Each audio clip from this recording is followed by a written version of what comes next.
So for today's sutra discussion, we are choosing the Attadaṇḍa Sutta.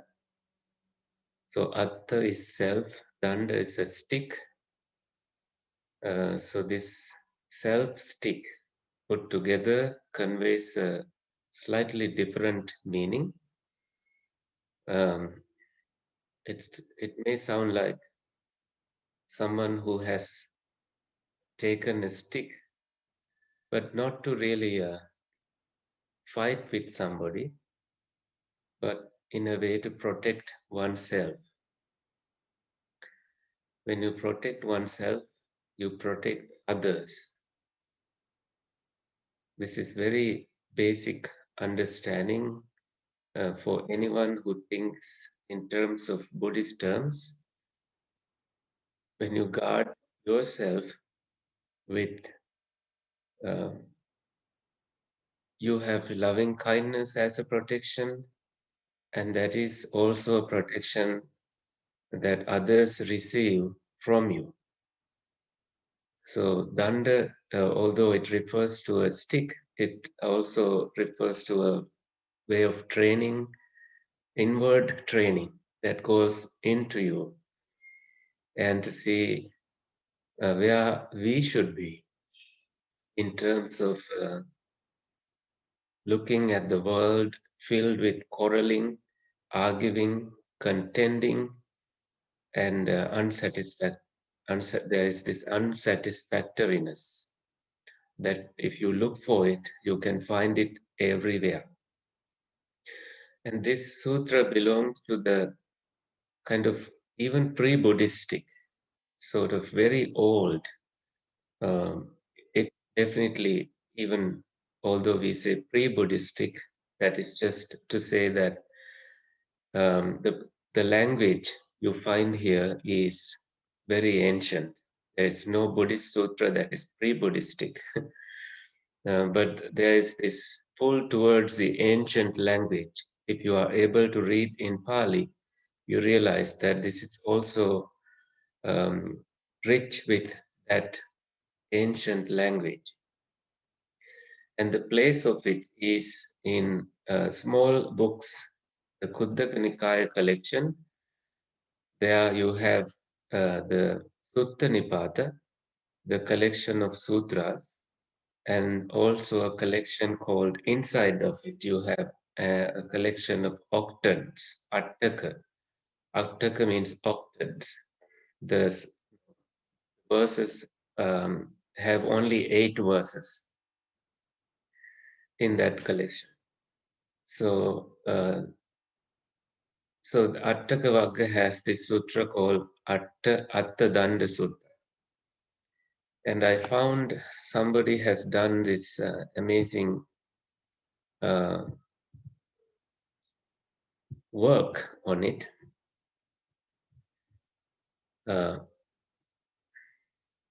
You see here, if you are able to read the screen, see someone looking at Pali and then looking at the grammar, whether it is neuter gender, whether it is plural or masculine gender, looking at all these different ways to translate it and giving the literal translation and also the general translation. The literal translation is right down below, and then the general translation is on the side. But keeping that aside, we will look at just the translation by someone named John D. Ireland. This is available online in buddhasutra.com, which has a list of sutras for us to choose.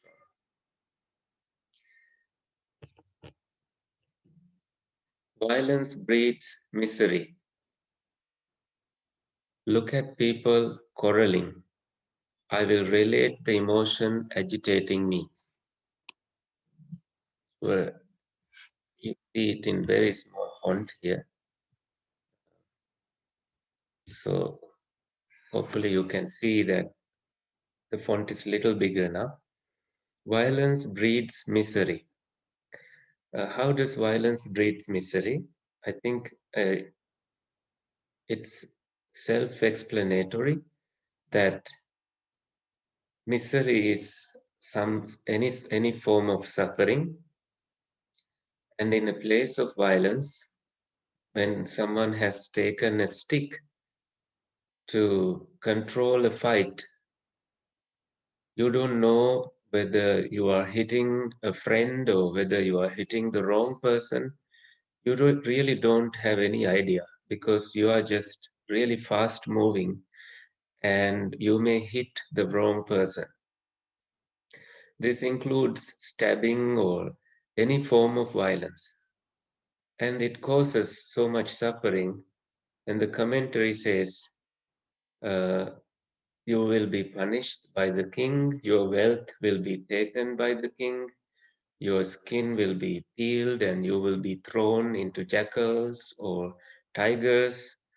These were some punishments that sometimes the kings, um, some forms of punishments the kings applied to keep the country in good governance.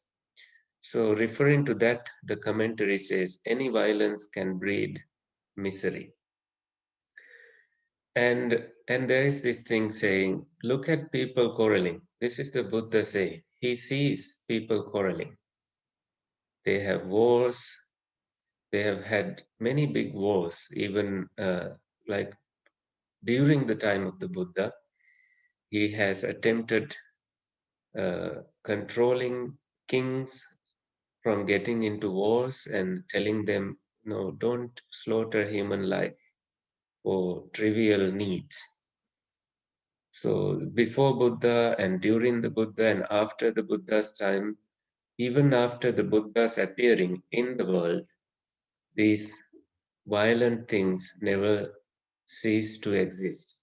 They continue happening everywhere in the world.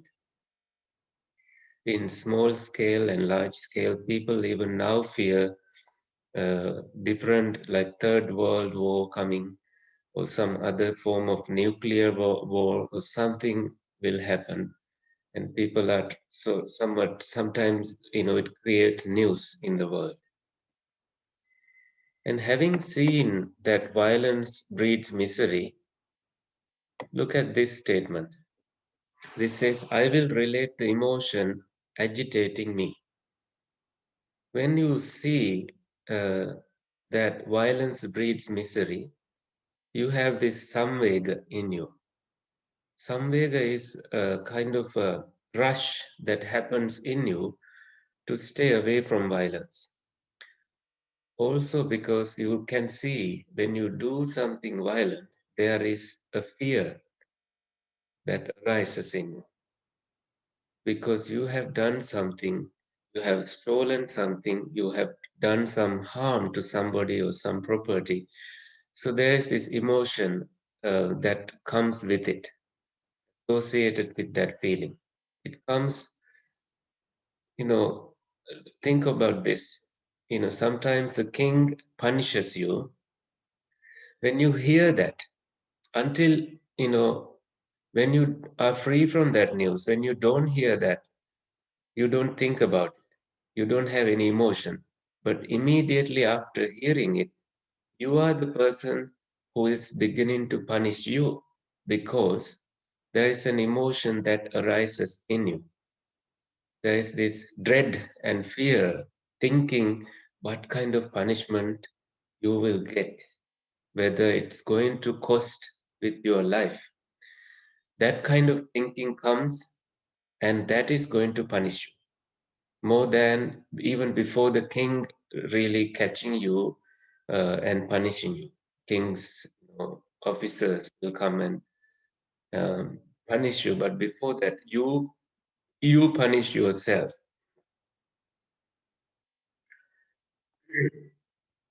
Then it says, having seen people struggling and contending, contending is like arguing together with each other, like fish in a small amount of water.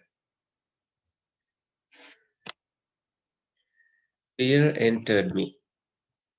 The world is everywhere insecure. Every direction is in turmoil. See, without just reading it, see who is saying this? This is the Buddha saying. Having seen people struggling and contending with each other like fish in a small amount of water. In a drought season, lakes get dried up, and you can easily notice, fish trying to survive in that little water they have. Or even if you have done fishing, the fish begins to quiver and jump here and there, trying to breathe, trying to look for water because its body's mechanism only is used to breathe inside water. So that kind of coming together and fighting and quarreling, arguing. Fish don't quarrel and argue in that kind of a situation, but people do quarrel and argue, and they are like fish out of water. And for a wise person, fear entered me. So the thought of fear occurred in the Buddha. And he looks everywhere. The world is everywhere insecure. I will read this because I want the whole screen. So for that, I have to have the small font.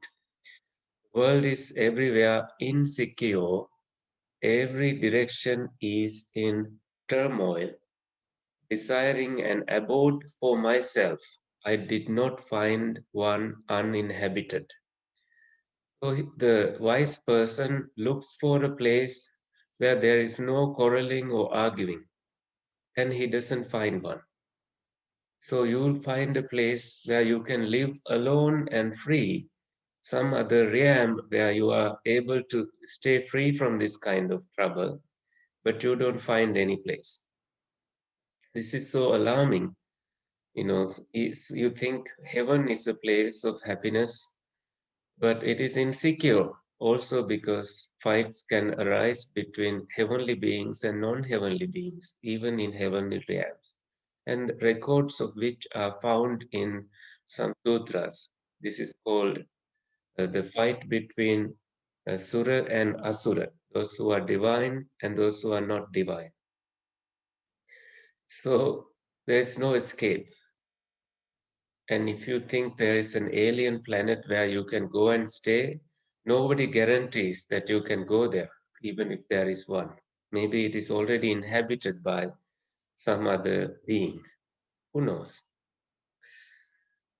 When I saw contention as a sole outcome, arguing as a sole outcome, aversion increased in me. Dvesha, aversion is fighting, some form of contact towards anger. It arose in me, and it not just arose, it increased in me. So when there is when you see the arguing is the only option, and you choose that, what happens? As a result, agitation, arrogance, more bad words coming out of your mind and mouth, and you hit you hit the walls you hit trees like a blind elephant.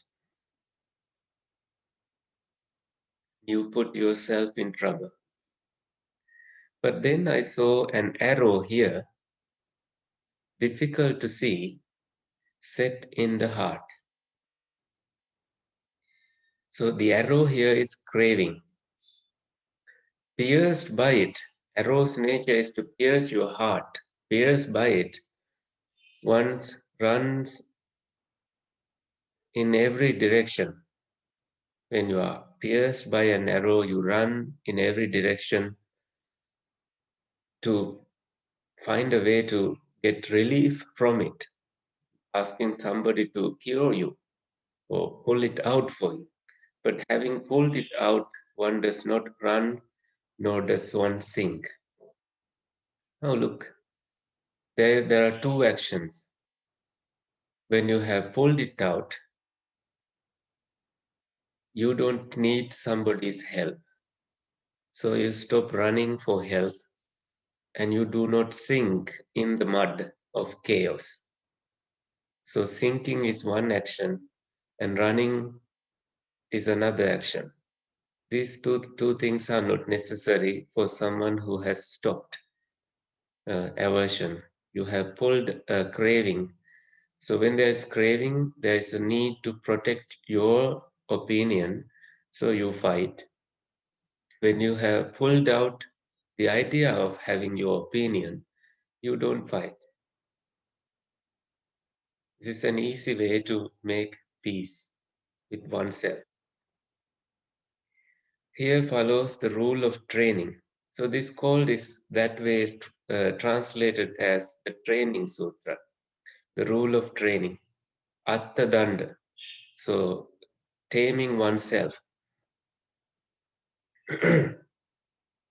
Whatever are worldly fetters, may you not be bound by them. So what are the worldly fetters? Fetter is something that tie you, it's a knot that is tying you, that has already been tied. You are tied to a pole like a cow, and you wander around with the extension of the cord that is used to tie you, and you can't go any further because of the fetter. The fetter is that thread, rope that is pulling you towards the pole. Although you want to be free from it, you are still tied to it. So there can be like craving as a worldly fetter, aversion is a worldly fetter, delusion is a worldly fetter, the view of a self is a worldly fetter, doubting about freedom is a worldly fetter, all kinds of fetters. May you not be bound by them.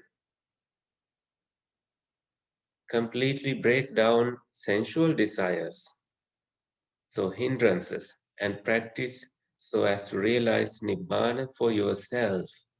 It's like you see the exclamation mark at the end, which is reminding you, like, hurry up, don't waste your time by being bound with fetters. A sage should be truthful, not arrogant, not deceitful. The word for sage here is like muni. Muni should be truthful to one's own practice, not be arrogant to oneself or others, even in private, not deceitful, not given to slandering others, and should be without anger.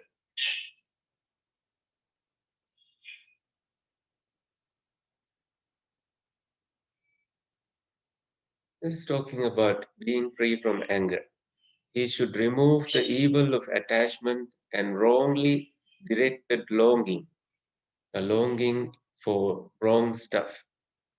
He should conquer drowsiness, lassitude, and sloth. Lassitude is like another way to say the drowsiness, kind of slow mind, and not dwell in indolence, not dwell in kind of idled out mind, a mind where there is no action happening towards liberation. A man whose mind is set on Nibbana should not be arrogant. If that is your goal, you can slow down and not be so arrogant, or not at all be arrogant. He should not lapse into untruth. You don't fall into untruth, nor generate love for sense objects. So untruth here is being deluded and running after something that is not real. So you don't fall into that. He should thoroughly understand the nature of conceit, your own conceit, and abstain from violence. You fight because of conceit.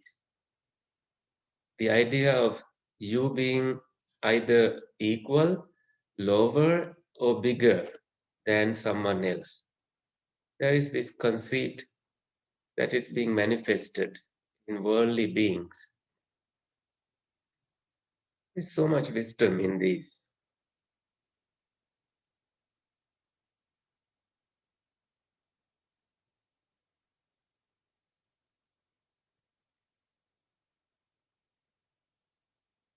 He should not delight in what is past, nor be fond of what is new, nor sorrow for what is disappearing, nor crave for the attractive.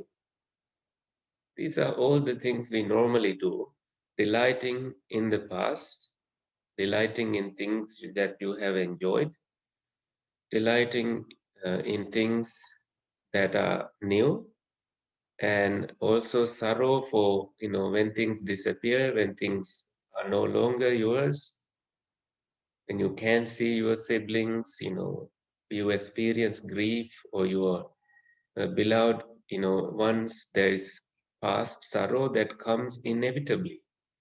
And then there's this word should being used, which is close to the word must. Uh, so you have uh, this sense of telling you, like, do not do it. Do not crave for the attractive. This is habitually something that human beings tend to do, being attracted to attractive things and craving it more and more until your time is up.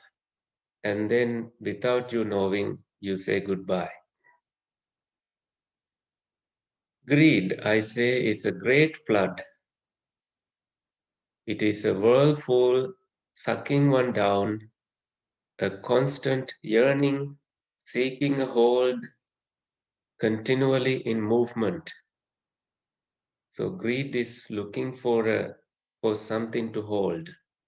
It is continually sucking you down in a whirlpool. That's the nature. If you go to a place in Niagara Falls, and there are whirlpools being created on the sides, and it sucks you down if you happen to be in the center of one of those.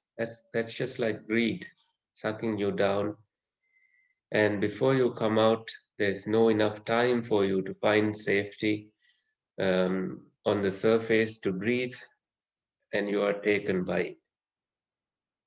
You see the intensity of these metaphors. Difficult to cross is the morass of sensual desire. Sensual desire is something that is so hard to cross. Sage does not deviate from truth. That's the truth, and you don't fall into it, fall into the wrongness of it. Not the truth, but the sensual desire. A Brahman, which is a highest minded person, stands on firm ground, renouncing all he is truly called calmed. So firm ground is not a ground that is muddy.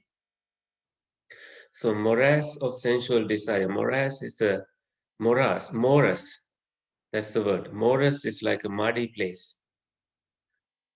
And sensual desire is that muddy place. You put one foot in there, you are stuck in it. It gets you further down and not able to move.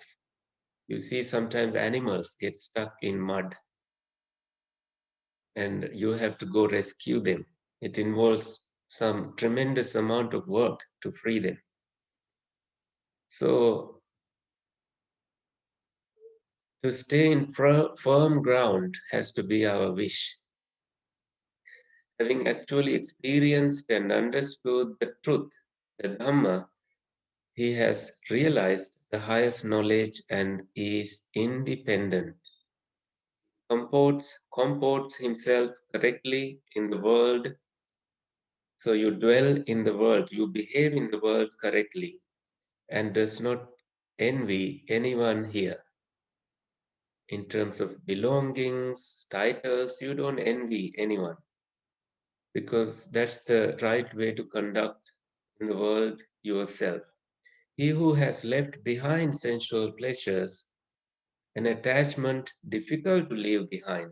Sensual pleasures is an attachment that is difficult to leave behind, does not grieve nor have any longing. He has cut across the stream and is unfettered. You have swim to the other shore, which is difficult to cross. Such a huge victory for a wise person. Dry out that which is past. Let there be nothing for you in the future. If you do not grasp at anything in the present, you will go about at peace. Even in the past, present, or future, nothing you grasp.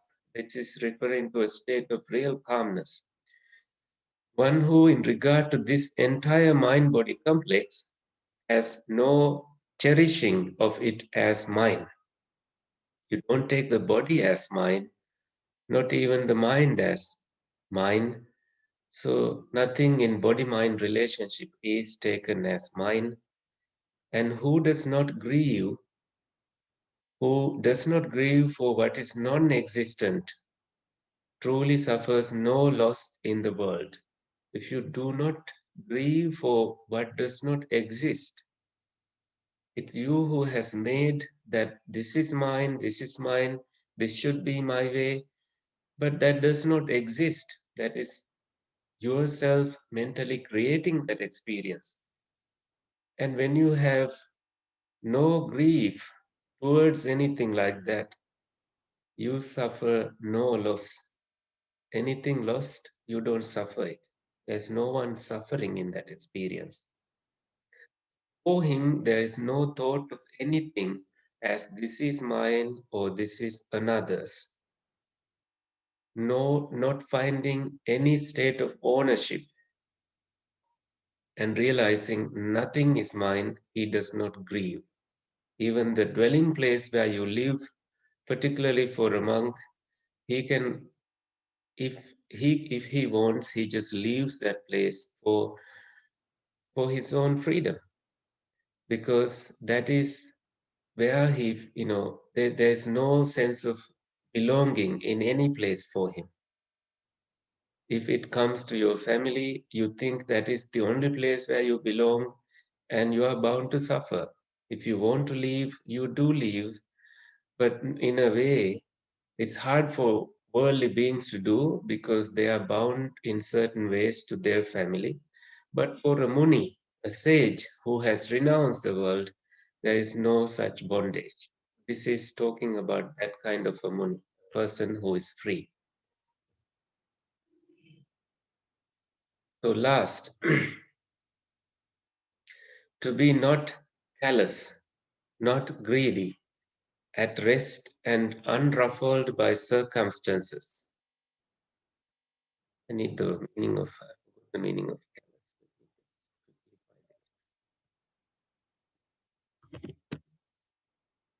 Showing or having an insensitive and cruel disregard. That's like referring to aversion. Not greedy, at rest and unruffled by circumstances. This is referring to the peaceful mind. That is the profitable result I proclaim when asked about one who does not waver. So you are not getting tired by anything. You don't have aversion, you don't have greed, you rest, you are unruffled by circumstances. For one who does not crave, who has understanding, there is no production of new kamma. When you have proper understanding, you find there is no use of producing new kamma or existing in the world. Punya karma, merit making events, or papa karma, evil making events. Refraining from initiating new kammas, He sees security everywhere. So that kind of a person is the highest noble being who has security everywhere. So you don't even need to look for a place for yourself. A sage does not speak in terms of being equal, lower, or higher, because you think yourself equal to somebody, or lower than somebody, or higher than somebody. All of these belong in the conceit. You measure. Mana is, a term that refers to measuring. You measure oneself equal, higher, or lower. Calmed and without selfishness, he neither grasps nor rejects. Rejecting is aversion based, grasping is greed based. So you don't do any of that. Okay, so you all are still here. I thought you got all bored and left because I had just me on the screen. Um, I trust this was an interesting sutta. If you have any thoughts to share, I welcome them. Um, any thoughts that inspire yourself or others, uh, feel free to share. Bante, Yeah, this is Harini. go I ahead, don't Karina. normally speak much. Bante, I have read the Bhayava Sutra, Mm-hmm. which also deals with the same fear and dread Yes, aspect of it, where the Buddha talks about his experience when he was a bodhisattva. yes. Yeah, so I thought I'll just mention that because I think that's be interesting for the others to read as well. Thank you. I think once we covered that sutra, but long Okay. time ago. But please do read that sutra, and thank you so much for bringing that up because it's dread, fear, and dread. I think, as you said, it is also referring to the. I have forgotten the content of it, to be honest. It must be referring to the fear and dread towards sensual desires. Um, Yes, basically what it is when they go out to the jungles to meditate, yes, this Janusri asks the Buddha whether they do not experience fear and dread. And he yes, said, yes, when he was a bodhisattva, when he did experience that. And he sort of similarly says the same point about ill will, desire, all those things that you should get rid of, yes. but much more in detail in that sutta. Amazing. Thank you. Thank you. Right. So exactly. So that's one point I remember discussing that even when he was a bodhisattva, he did feel fear and dread in the jungles. And this is also mentioned in the Arya Pariyesana Sutra, Majjhima Nikaya 26. He's talking about feeling when he's in isolated jungles, he felt fear, and then he stopped. So he heard some noises. Some people run away in that kind of environment, but he decided to stay and observe because he felt that it's not something external that disturbs his mind. It is his own mind that disturbs his peace. And having realized that, he stopped running. So he feared no jungle, no darkness. He was able to stay in any jungle thicket without any fear or worrying, even to protect one's own body. There is no such fear. But again, you are advised to use loving kindness towards yourself and all beings as a weapon to guard yourself from dangers. But fear factor has been removed in your mind. So there is this readiness to die anytime because we run away to protect our life. We run away because we have things to do. But the wise person who has done the job, he doesn't have that kind of desire. When I say done the job, they have already attained enlightenment. All they have is their body, and they are also looking forward to letting go of this body If that comes sooner, they are somewhat happy about it. Oh, here it comes. I was so looking forward to it. They welcome it. Not because they want to go to heaven, but that is the only thing that they had to maintain. No belongings, no family to maintain. It's a very in Western standards a very strange life, but in uh, Eastern standards, it's the highest, noblest life one can have because you put yourself in a larger scale, above and beyond any heavenly, any best place you can be, and you don't find any essence in any of those places. So you find yourself not running away from anything. So fear and dread does not arise in that person. Thank you. Any other thoughts? The first few lines, a couple of lines were talking about his bodhisattva's time, or and We here, I think perhaps he is advising to monks, or he's just thinking his own resolutions, his own mind has these thoughts. I am in safe grounds, and I saw the unsafe grounds. This is like a victory statement where he is in firm grounds now because he has seen it and he's sharing that experience with others. But fear and dread, of course, once he has become enlightened, there's no way he can experience that because he's already in firm grounds. So he might be recalling that experience, but not experiencing it right now. right now. Thank you. Uh, right? I think that's one. That's a good way to take it. If you have other ways to take it, you are open to share those.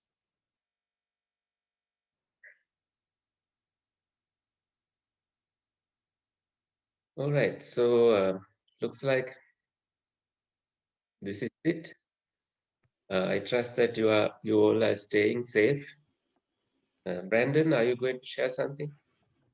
Oh, no, no. That's fine. Okay.